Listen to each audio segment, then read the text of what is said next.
Jadi dulunya mah itu empang sama pohon-pohon jambu. Habis orang tidak bisa ditanamin apa-apa gitu ya, nggak digunain, diuruk sama yang punya.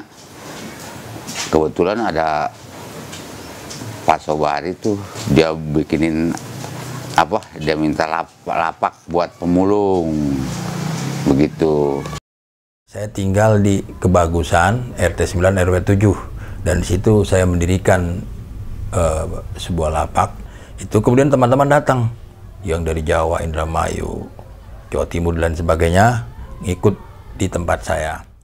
Ya pertama kali sih kalau anak-anak datang ke Jakarta ke tempat saya itu ya pertama kali masalah ekonomi yang jelas. Mereka di kampungnya sulit cari usaha, kemudian dia bergabunglah dengan kita. Di situ mereka ada yang istilahnya bekerjanya sebagai pemulung, kemudian juga ada yang di kebersihan, narik sampah warga dan sebagainya. Jadi intinya ekonomi, masalah ekonomi. Pada awalnya CCI datang ke sini itu kita melihat lingkungan di sini cukup memprihatinkan. Oleh karena itu kita dari CCI, rekan-rekan CCI mempunyai ide untuk menyelenggarakan sebuah pelatihan, pengajaran dan peningkatan keterampilan bagi anak-anak pemulung di daerah Kebagusan ini. CCI Community, jadi CCI Community itu kepanjangannya itu Charity of Children Education. Nah, itu di situ ternyata kita ketemu adik-adik yang memang nggak sekolah gitu. Jadi itu awalnya, dan kita bareng-bareng dari foundernya kita tergerak untuk coba bikin kelas belajar, bikin yang namanya pembelajaran di sini bareng-bareng, dan itu awal mulanya terciptanya CCI gitu. Komunitas ini fokusnya kita ke pendidikan yang memang ngajar di pemukiman pemulung di sini gitu. Kondisi lingkungan, di mana lingkungan di sini adalah cukup kumuh, dan kedua juga rawan banjir gitu.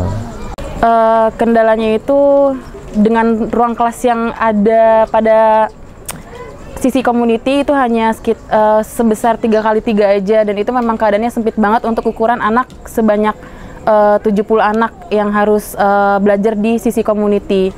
Selain itu, ketika musim hujan melanda, pasti tempat kami kena musibah banjir. Kalau misalnya ada genangan air itu pasti banyak banget yang namanya nyamuk demam berdarah, dan itu adalah wabah penyakit, di mana di sini juga banyak anak-anak kecil yang terkadang kena kotoran dikit itu pasti kena diare gitu. Nah, itu kendala penyakit-penyakit ini juga yang menyebabkan tidak bisanya mereka untuk ikut belajar mengajar di sisi community. Masalah lingkungan, bahwa mereka itu kan nyaman-nyaman aja. Jadi ketika mereka ada sakit memang kan selalu laporan dengan saya. Nah, kami juga dengan dinas kesehatan, terutama puskesmas, itu selalu ya katakanlah bekerja sama. Misalnya terjadi sakit, silakan ke puskesmas. Ada yang hamil, silakan ke puskesmas. Selalu saya berikan pandangan semacam itu. Anak pemulung itu emang saya rasa emang jarang sakit kali, emang tempat begitu udah biasa dia jarang sakit. Kalau bukan ini banget dia nggak ke rumah sakit. Berdoa aja, mendingan istighfar aja ya, daripada mungkin mati. Iya istighfar juga. Iya ibu, iya ibu jangan mikirin gitu ya istighfar aja, istighfar ya, astagfirullahaladzim ya, istighfar. Lingkungan di sini yang masih kumuh dan terkadang masih suka banjir kalau hujan deras, dan ya beberapa juga adik-adik kita habis dari banjir itu pasti ada aja yang sakit, makanya agak susah juga untuk mengumpulkan adik-adik di sini untuk bisa belajar bersama. Ya kalau masalah banjir ini kan biasalah buat saya. Yang jelas kesadaran dari masyarakat yang kurang, terutama membuang sampah tidak pada tempatnya. Ya lingkungannya kumuh, kotor. Mungkin kalau orangnya nggak pernah kesana kali jijik kali ya masuk ke situ, takut kena apalah sakit ini sakit itu, ketularan dengan orangnya juga yang seperti itu. Terus pendidikan mereka yang juga nggak ada yang berpendidikan, ada yang enggak, ya ada yang nggak sekolah gitu. Anak pemulung itu tidak mendapat dukungan dari orang tua sepenuhnya. Mereka hanya menginginkan bisa baca, tulis, sama menghitung. Emang nggak ada sih yang sekolah diterusin gitu. Ya mungkin kalau di kampungnya ada, kalau pemulung kan pikiran dia gini ke orang tuanya, lu ngapain sih sekolah, udah gede, udah bisa baca ya udah, ini bisa kerja, nyari-nyari juga bantu orang tua, bisa nantinya jadi apa sih disebutin bos kan gitu ya, bisa. Yang ada di Kebagusan mayoritasnya memang begitu. Jadi mereka tidak memprioritaskan kepada pendidikan. Mereka yang penting bagaimana anak-anaknya ini pada bisa cari duit lah. Kayaknya intinya di situ semua itu. Kalau bisa dilihat gitu, kita ngelihatnya sih dari yang bedain dari yang cewek sama yang cowok gitu. Kalau misalnya yang cewek mungkin masih bisa bermain selayaknya anak-anak bermain nih, sebagian gitu. Tapi kalau untuk yang cowok yang memang nggak sekolah, di sini itu jarang banget yang namanya cowok itu yang namanya bisa bermain sebenarnya bebas gitu. Tapi yang namanya cowok yang nggak sekolah di sini, anak-anak yang cowok itu pasti udah ikut mulung gitu. Dan itu kalau ikut mulung sama aja kan ikut bekerja gitu. Kalau udah bekerja itu mereka udah patokannya target, gimana caranya cari yang dapet dengan banyak gitu. Udah target yang seperti itu gitu.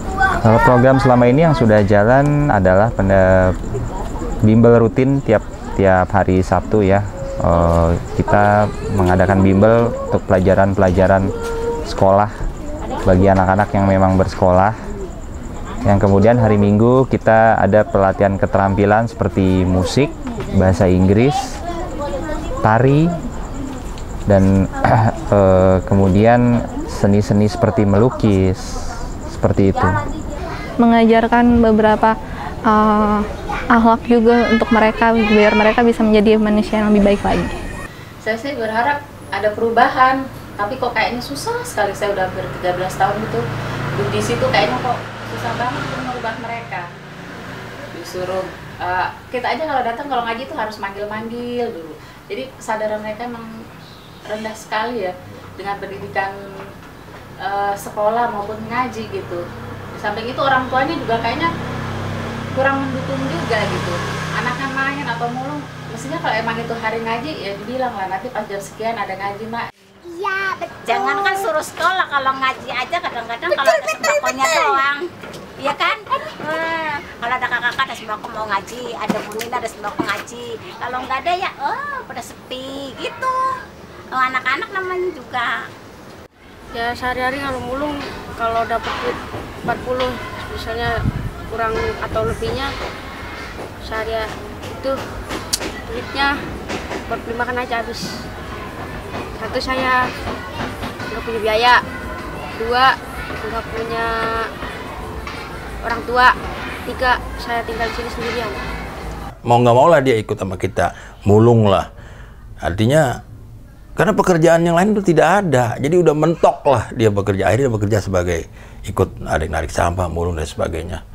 Kendala di adik-adiknya pas kita untuk adaptasi ngajak mereka semangat untuk belajar gitu, karena memang kebanyakan kan nggak sekolah gitu, dan kalau nggak sekolah mereka jatuhnya males gitu. Kalau untuk males itu kita masih kendala untuk ke adik-adiknya, jadi kita masih yang ngajak dengan metode-metode yang memang asik gitu. Itu kendala untuk yang adik-adiknya males gitu, karena memang mereka udah mengenal apa itu memulung, apa itu mendapatkan uang gitu. Jadi mereka masih membandingkan yang namanya belajar dengan mulung yang dapat uang gitu. Itu dari segi anaknya. Kalau untuk dari segi orang tuanya lebih ke biaya gitu, lebih ke biaya yang memang biaya di sini rata-rata ya untuk sekolah masih kayak buku, untuk yang uang sanggunya gitu, itu masih yang jadi kendala gitu. Kalau walaupun sekolah ya gratis gitu, itu pertama biaya, dan keduanya itu birokrasi gitu. Salah satunya kayak akte gitu. Jadi yang memang akte masih menjadi kendala besar, yang mana setiap misalnya ada orang tua mau mendaftarkan adik-adiknya itu sekolah, pasti yang kendala utama yang dilihat itu masih tentang birokrasi, yaitu surat menyurat gitu. Karena memang di sini sebagian besar untuk surat menyuratnya memang masih ya belum memadai, baru beberapa aja yang memang KTP DKI dan baru beberapa yang mempunyai akte gitu. Selama tinggal di tempat kita itu memang mereka tidak punya kartu penduduk DKI, dia ada dari daerah, bahkan dari daerah pun kadang-kadang ada yang nggak punya sama sekali. Nah, saya bergabunglah sama kepala lingkungan, terutama RT, RW. Saya berusaha untuk bagaimana caranya supaya dia juga diakui di wilayah itu, dengan cara saya bikin sebuah surat keterangan domisili. Kalau untuk treatment kita sih, kita untuk ngajar yang, karena kita di sini kan memang sifatnya masih informal gitu, untuk belajar yang CCI kita ya lebih ke menjemput bola gitu. Jadi kita setiap kita belajar pasti ada kendala, adik-adiknya masih mulung, masih main gitu. Jadi kita memang untuk yang ke adik-adiknya kita lebih menjemput bola, kita ajak asik dulu, kita jemput ke rumah masing-masing seperti itu. Karena mereka ikut sama kita, maka kesejahteraan untuk pendidikan anak-anaknya, kemudian juga lain sebagainya itu kan harus kita perhatikan. Mereka sudah bergabung di ekonomi, tapi sosialnya di pendidikan anak juga kan harus kita pertanggungjawabkan. Pendidikan anak-anaknya pun juga harus dikembangkan itu. Yang jelas bagi mereka sebenarnya ingin belajar, tapi memang faktor utama itu dorongan dari orang tuanya yang kurang.